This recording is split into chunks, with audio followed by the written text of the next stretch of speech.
आइए साथियों देखते हैं रेलवे का टॉप 30 क्वेश्चन, जो कि साथियों यदि आप एनटीपीसी या आरपीएफ या ग्रुप डी की तैयारी करते हैं तो यहां से बहुत ही महत्वपूर्ण क्वेश्चन आपके एग्जाम में हूबहूब देखने को मिलेगा। ये सब साथियों टीसीएस वाले आपके क्वेश्चन है और सेम टू सेम क्वेश्चन देखने को मिलता है लगभग। ध्यान से समझेंगे क्वेश्चन को और हम इस वीडियो में साथ साथ में याद करके भी जाएंगे। चलिए पहला क्वेश्चन क्या कहता है, ध्यान दीजिएगा। कहता है कि निम्नलिखित में से कौन सा निर्धारित करता है कि रासायनिक अभिक्रिया नहीं है। कह रहा है कि इनमें से कौन सा एक रासायनिक अभिक्रिया नहीं दिखा रहा है, मतलब कह सकते हैं कि रासायनिक परिवर्तन इसमें से कौन नहीं दिखा रहा है। तो बता दो भाई इसमें राइट आंसर क्या होगा। तो ऑप्शन नंबर पहला दिया हुआ है आकार में परिवर्तन। ये जो है साथियों आकार में परिवर्तन क्या है, एक भौतिक परिवर्तन है। क्या है, भौतिक परिवर्तन हो रहा है। आकार में परिवर्तन हो गया है, मान लीजिए कोई हमको मार दिया, ऐसे टेढ़ हो गया मूड़ी, फिर मैंने उसको सीधा कर लेंगे, ठीक है। या कोई मान लीजिए क्या है, ये मिट्टी का गिला है, ये खिलौना है, इसको तोड़ मिलोड़ देंगे, ठीक है, फिर उसको दोबारा बनाया जा सकता है, तो इसे बोलते हैं भौतिक। तो आकार में परिवर्तन क्या होता है, भौतिक परिवर्तन, ठीक है। गैस उत्पन्न हो रहा है, दूसरा चीज बन जा रहा है, रंग परिवर्तन हो रहा है, दूसरा बन जा रहा है। अवस्था में परिवर्तन, ये भी थोड़ा सा कंफ्यूजन वाला शब्द है, लेकिन थोड़ा सा ध्यान देना है। आकार में परिवर्तन क्या होता है, भौतिक परिवर्तन होता है। चलिए थोड़ा सा देखते हैं क्या है भौतिक परिवर्तन और क्या है रासायनिक परिवर्तन। रासायनिक परिवर्तन वो होता है कि दोबारा नहीं बनाया जा सकता है, वो क्या है, रासायनिक परिवर्तन है। जैसे ध्यान देना है, मोम का पिघलना क्या है, भौतिक परिवर्तन, मतलब इसको हम दोबारा बना सकते हैं, ठीक है। मोम पिघल गया, इसको दोबारा बना सकते हैं, फिर दोबारा मोम बना सकते हैं, इसका मतलब क्या है, भौतिक परिवर्तन। कागज कपड़े का फटना, फट जाएगा, उसको सील देंगे, फिर बन जाएगा भैया, तो यह भौतिक परिवर्तन। बादल का बनना, बादल बनेगा, फिर बारिश होगा, फिर पानी बनेगा, फिर बादल बनेगा, ये क्या हो गया, भौतिक परिवर्तन। ये बर्फ का बनना, ये भी क्या है, भौतिक परिवर्तन है, ठीक है। लेकिन साथियों कहता है कि मोमबत्ती का जलना, जल गया मतलब क्या हो गया, खत्म हो गया, तो क्या हो जाएगा, रासायनिक परिवर्तन। पटाखों का फटना, भोजन का पचना, पच गया, फिर दोबारा भोजन बन पाएगा क्या, नहीं बन पाएगा। जंग का लगना, जंग लग जाएगा लोहे में, फिर क्या लोहा दोबारा जंग से बन सकता है, अच्छा नहीं बन सकता है, इसका मतलब क्या है, रासायनिक परिवर्तन होते हैं ये सब। चलिए साथियों कहता है क्वेश्चन अगला, परमाणु ऊर्जा अधिनियम डैश दिया हुआ है। कहता है कि नाभिक शक्ति उत्पादन के निजी नियंत्रण को प्रतिबंधित करता है, कब किया गया था ऐसा, बता दो भैया राइट आंसर क्या होगा इसका। तो ऑप्शन नंबर 3 में दिया गया है 1962 में हुआ था। कब, 1962। तो ध्यान देना है भैया, यदि आप एनटीपीसी की तैयारी करते हैं, एनटीपीसी की तैयारी करते हैं, आरपीएफ की तैयारी करते हैं, तो सबसे महत्वपूर्ण है परमाणु ऊर्जा, ठीक है। ये टॉपिक बहुत ही इंपॉर्टेंट है, क्वेश्चन एग्जाम में आएगा यहां से, ठीक है। तो आपका 1962 में हुआ था। चलिए थोड़ा सा इसके बारे में थोड़ा सा समझ लेते हैं।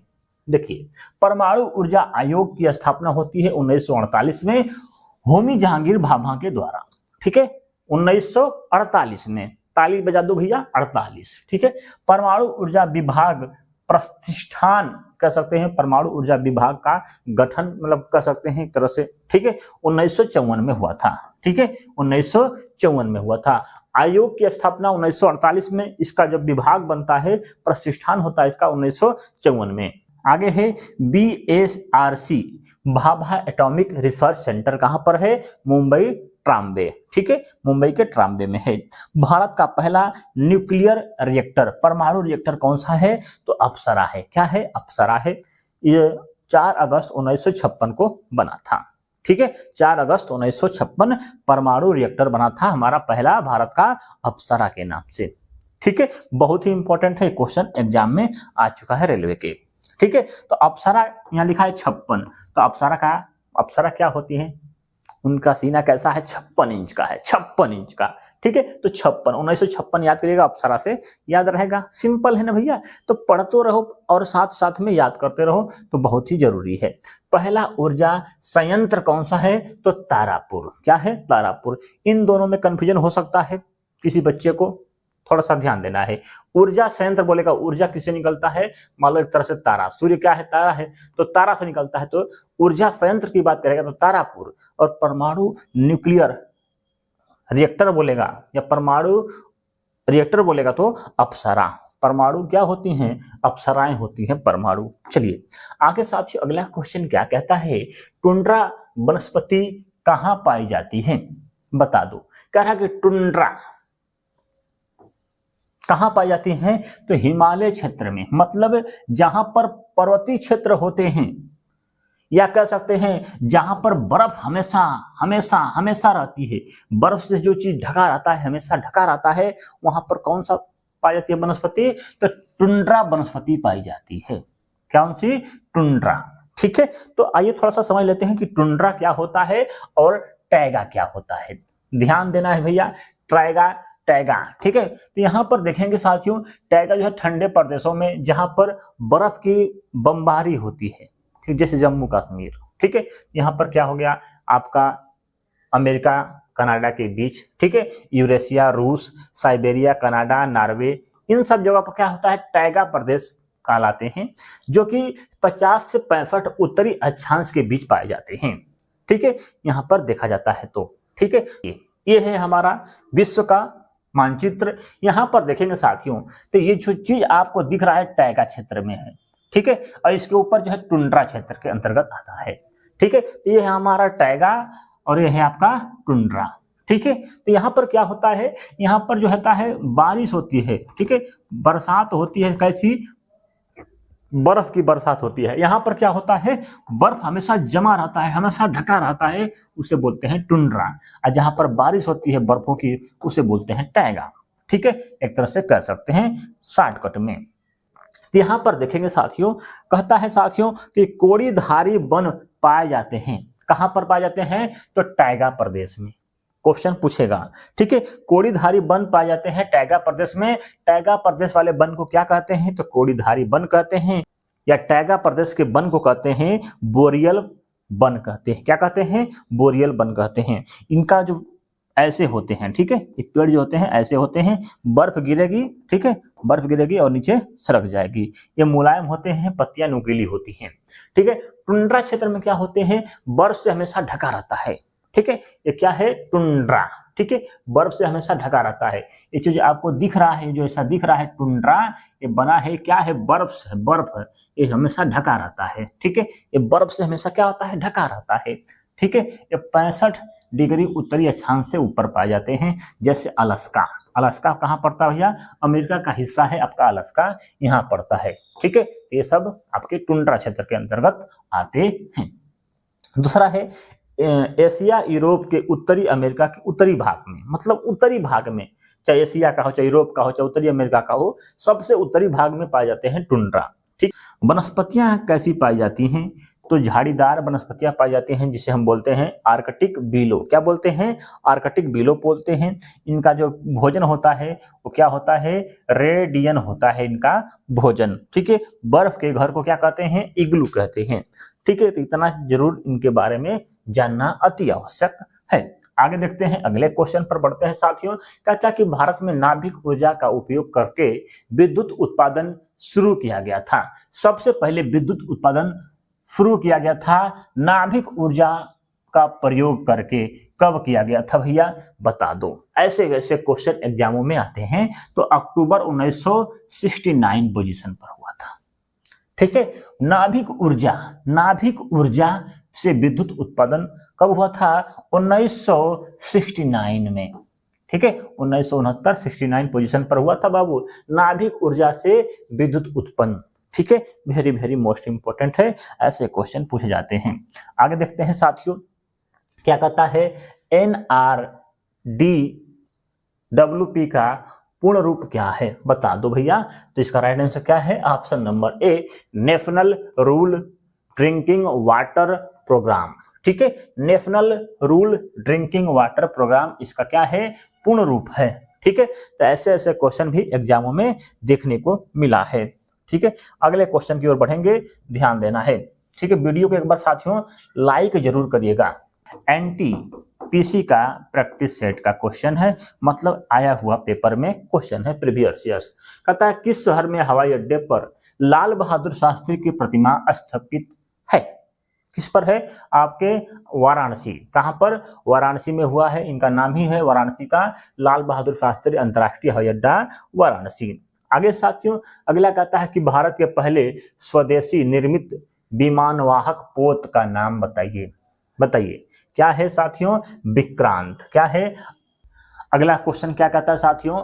मानव जाति होमो सेपियंस के प्राचीन सदस्यों के अवशेष देखा जा सकता है। कहां पर देखा गया था? तो अफ्रीका देश में। ठीक है, अफ्रीका महाद्वीप है, वहीं पर देखा गया था होमो सेपियंस का आपका अवशेष। ठीक है, एग्जाम में क्वेश्चन आया है। अगले क्वेश्चन पर बढ़ते हैं साथियों। कहता है कि मानव अधिकार की सार्वभौमिक घोषणा UDHR, ठीक है, मसौदा समिति के अध्यक्ष कौन थे? एग्जाम में क्वेश्चन पूछता है साथियों, मानव अधिकार से क्वेश्चन पूछता है। ठीक है, तो रेलवे का ऐसा नहीं है कि नहीं क्वेश्चन पूछेगा, यूपी पुलिस में तो बहुत बार एग्जाम में देखने को मिला था। ठीक है, तो ये आपके रेलवे में भी आया है, एनटीपीसी में। तो कौन से साथियों? एलोनोर रूजवेल्ट।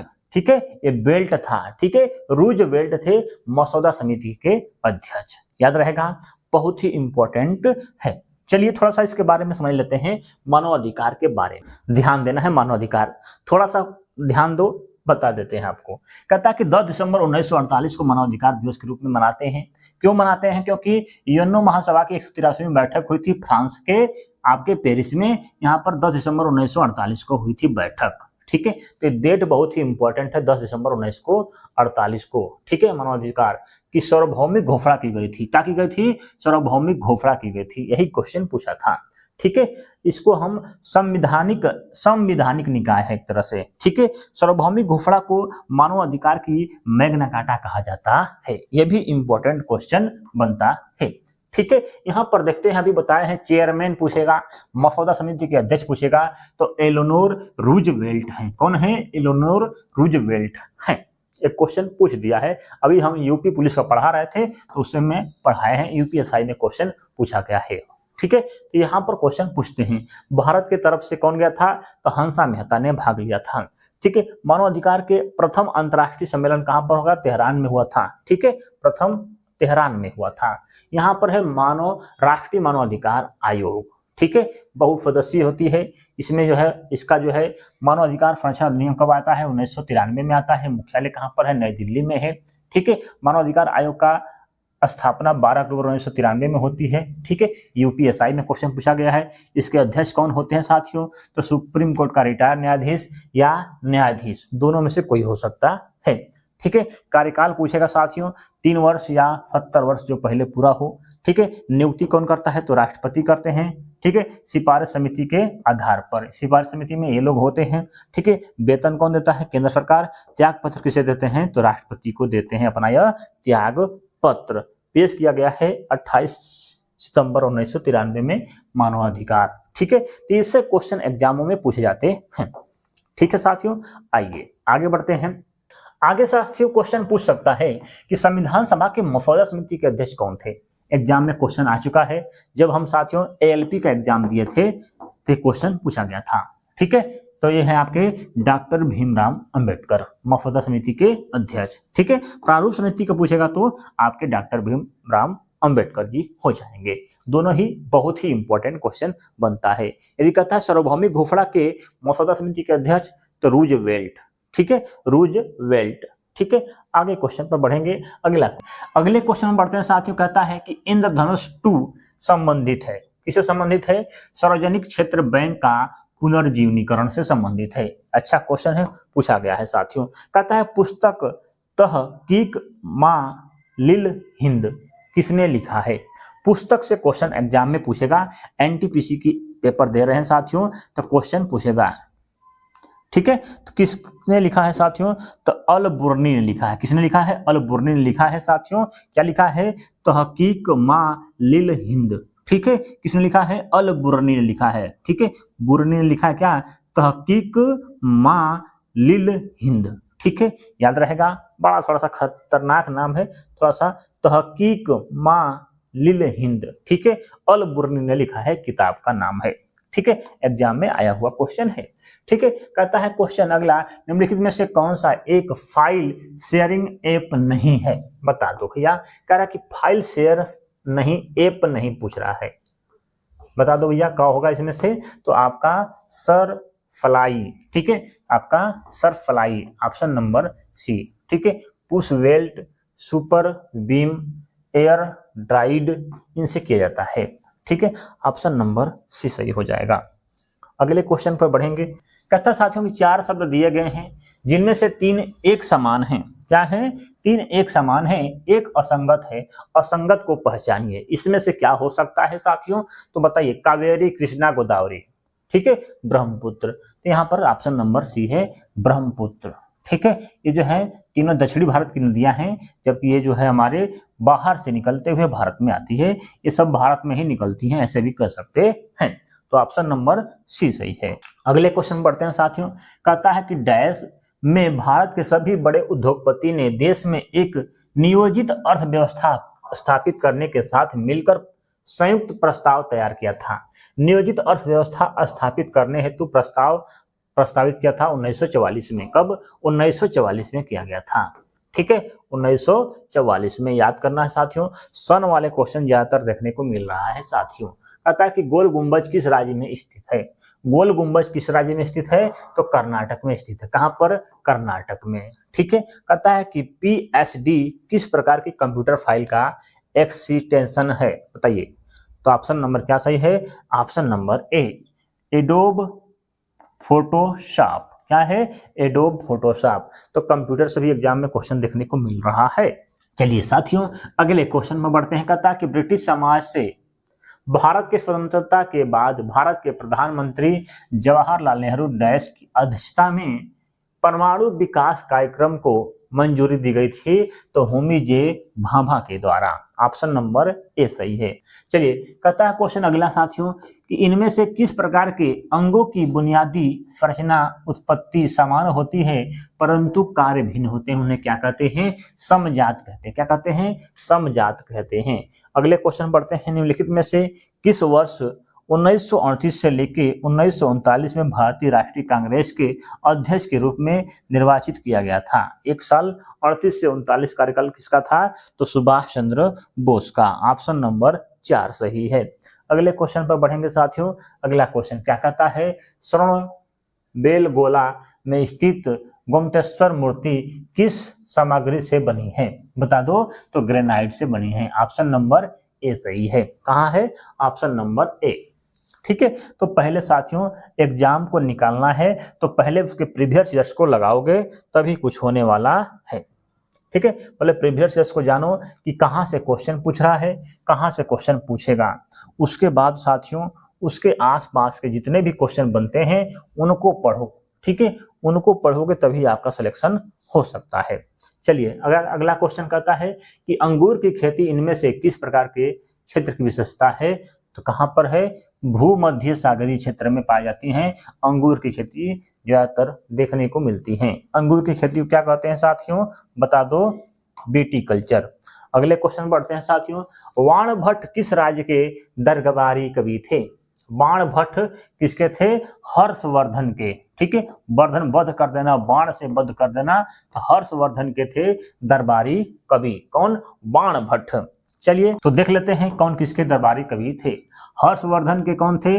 बाणभट्ट। ठीक है, कनिष्क कौन थे?